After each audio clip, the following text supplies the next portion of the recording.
Wargamers alike, Warpetrie here, and yes, those are models on the table. I'm not just talking about shipping models and taking paint off models and using pine saw and all that stuff. I've actually been building things because I've had an urge of building. I've had these two here before. This is my Ravager and then my first Raider that I have. I have this Raider. I've had that for a couple months now. It's just been in its box and it's really just kind of been collecting dust because I haven't really felt the urge to build anything. But when I got back from my trip, I really wanted to build stuff because I've been thinking about Dark Eldar all throughout my trip. Pretty cool lists, ideas, and I've been implementing them. And so right now I have about 50% of my army built for the most part, except for one thing which I have in my lap that I'll show you in a minute. And so the list I've made doesn't really require too many more models, just a few here and there, and a few little cool dudes to add to my army. But one of them is another Raider for my Kabbalah Warriors squad, and so it's a pretty basic Raider. I have some things magnetized, like the ether sail up there. This thing can move. Let's see here. The gunner here is going to be magnetized. I have to find out a new solution to the bases. I really do like the ball base thing, but you know, it's still one of those flying bases and they kind of bug me. So I'm going to try to find a brass rod to use for that. But everything else is pretty standard. I blinged them out a bit more than I had before. It's kind of blurry, but there's a skull there and the chains and another skull there, and I put some more stuff on top of my Raider. No, this is the Ravager. Some more skulls and little bits, and then on here as well I added some few little more details. Then I have you're not gonna be able to see that at all, but I do have the liquid green stuff, and I've been trying that out on a few models. I'll probably give a review of that a little bit later and see what my thoughts are. But as for now, I am building because that's probably one of my favorite parts of the hobby, is building, converting, and then probably painting, then playing the game. But in speaking of playing the game, I really do want to get some games in this year, since the past 2 years have pretty much been gameless. I'm pretty much a rookie now, as I haven't played a game in at least 2 years. The last legit game that I played was back in 4th edition, and that was just before 5th edition came out. So then once that was out, my friends and I kind of didn't really play too much, and so learning 6th edition will be like a refresher for me, since I haven't really played at all for a really long time. But I do hope to get some games in with my cousin. I'm going to have to contact him. There's a cousin that gave me the Contemptor over there. So I hope to get my Dark Eldar up to spuff, and then also my Dark Angels and my Tau and my Consecrators, all those guys, and that's part of my 90-day challenge, is to get all these things painted and ready for gameplay. So my new army that I've been wanting to build now, thinking of it as I've been hiking along in the High Sierra trails, was just a really fun list. Most of the ones I've had are pretty basic, and they don't really have very much fun in them. Even though running around with Terminators and Dark Angels with their last cans and stuff seems fun and have really cool converted models, I want to have fun. And with the Dark Eldar, they have an element that I think none of the other armies really have, and that's the beasts. I read a book. It's called The Path of the Renegade. It's a 40K novel about the Dark Eldar, and it's a really good book. It kind of put me in the aspire, or the want to build my Dark Eldar some more, and I really get them painted and get them on the table. And so one of the things I was thinking of was to use a lot of beasts. One, because they're kind of cool. They have some pretty interesting abilities, and you just don't really see them that much. You see a lot of witches and the Kabbalah Warriors and stuff. And for this army, I kind of want to have just fun and really focus on beasts and use them kind of to my advantage. Get an Archon out there with a web by portal and put him behind the enemy lines to just tear things up.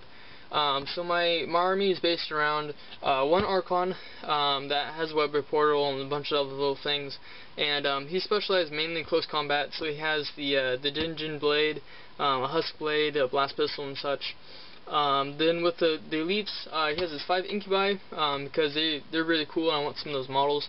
Then the pretty standard, what some people like in competitive armies, which is the 2 Trueborn units, 4 with blasters, and then a what is he called? A Drakon. Just to give them the extra leadership and some other little things in there as well. Running around in Venoms. And I got one on eBay pretty cheaply using my eBay bucks. So I'll unbox that in just a few moments. But going on over the rest of my army, I have the 2 troops of the Koalit Warriors with the Dark Lance and Cyberites. For my beasts, I will have 1 unit of 5 Beastmasters, 3 Clawed Fiends, and 4 of the Chimera dog demon thingies. The 3 Clawed Fiends might change, and also the 5 Beastmasters, because you can have 5 Beastmasters in a squad, and only 1 per Beastmaster, or and there's 1 Clawed Fiend per Beastmaster, and then I think you can have up to at least maybe 6 the Chimera things, but I will only have 2 each. So that can change, because my list is pretty big. It's 2,545 points.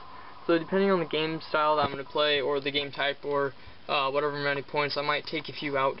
But that's at least my goal, is to have the 3 and 4, which would be fun. It's just this big unit that can go on and devastate things, and they're really cool models. And I want to paint one of the Clawed Fiends as Sully from Monsters Inc. So that'd be kind of cool to have just a huge beast ripping out things. And my battery's gonna die. Lame. So let's see here. Next up is Scourges. I already have my 2 squads of Scourges, so I'm gonna be special. And so what do you know? My battery just died.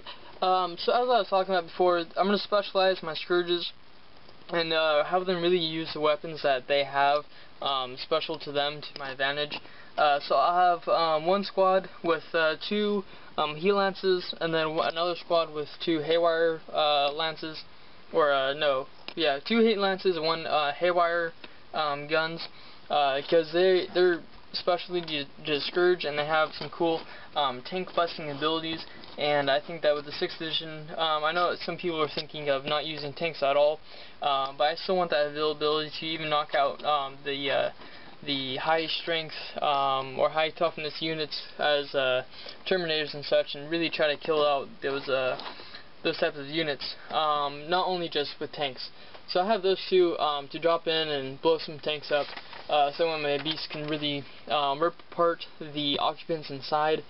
Then for my heavy support, I have my 3 Ravengers with the multiple, or with the magnetized options of the Disintegrator or the Dark Lances. That's free, so I don't have to change any point values for that. Of course, with the Retrofire, the Jets, the Shock Prow, and such. Then I have my 2 Raider Transports, as explained already, and then also my Venoms. I'll have 3 of them, 2 for my Trueborn, and then the other one for my Archon with his awesome unit of Incubi. So that's my list is going to be consisting of, which I think will be a fun little army to use. I can throw in some beasts in there if the point value is too high and take some out and such.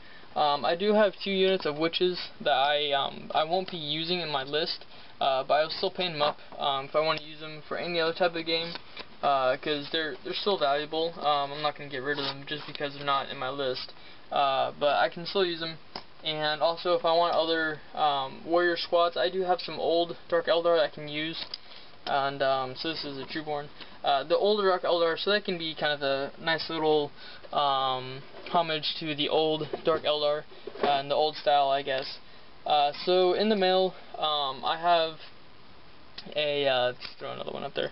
I have a Clawed Fiend I got for pretty cheap, at least $5-6 off, and from eBay. It's a metal one. I don't really care for metal or the fine cast. It doesn't really particularly matter to me. So if it's cheaper, hey, that's what counts. So I'll stop this video, and it might be included in my day 9, or it could be included in this video.